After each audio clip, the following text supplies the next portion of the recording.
माझा कोड क्रमांक आहे 10. माझ्या नाट्यछटेचे नाव आहे माझा उपवास. काय काळजी, काय म्हणतेस? देवांच्या भांड्यांना हात नको लावूस. बरं बाई, हे काय आजी, सगळीकडे काय शिपडत आहेस? काय गोमूत्र?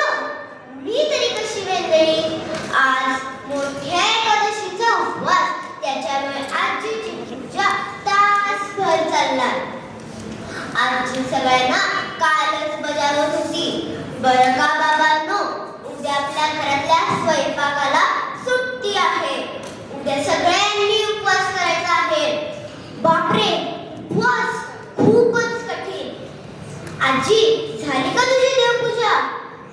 काय काय म्हणतेस? अजून हरिपाठ वाचायचंय? मग वाच पटकन. तुझा सगळा हो देवधर्म होईपर्यंत तिथे नैवेद्य तयार होईल. मला तर आत्ताच भूक लागलीये. पण आईने तर सकाळीच बजावले. बरं का सोनू, आज तुला दुधासोबत मुळीच बिस्किट मिळणार नाही, कारण आज मोठ्या एकादशीचा उपवास आणि सारखं सारखं खायला मागू नकोस हा. बापरे, कसा बरं जायचा आता हो वेळ, कसं बरं परवडायचं आता मला हे उपाशी राहणं. हा, काय खमंग वास सुटलाय. खिचडी परतलेली दिसतेय. आई, मला पण दे ना. काय काय म्हणतेस? आत्ता नाही, अजून देवाला नैवेद्य दाखवायचंय. काय पण या देव बाप्पाचे थाट. आधी सगळा नैवेद्य आधी तुला. आम्ही जरासा तरी फराळ करायला मागितला तर म्हणते कशी, एकादशी दुप्पट कशी. काय काय काय म्हणतेस? वेलदोडे सोडून दे. कशासाठी ग?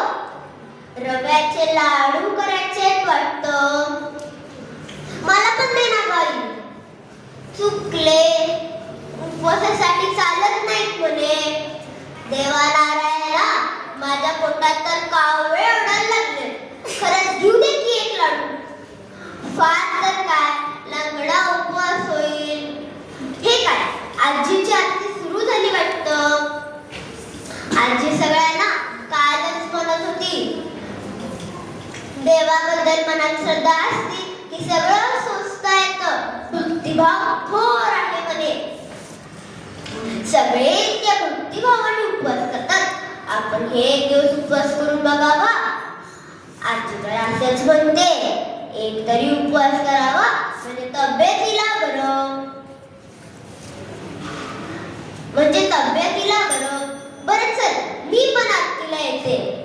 स्वकर्ताच वार्ता वार्ता विघ्नाची, दिव्य पूर्वी प्रेम कृपा जयाची, सर्वांगी सुंदर वृक्ष फुलाची, कंठी जळके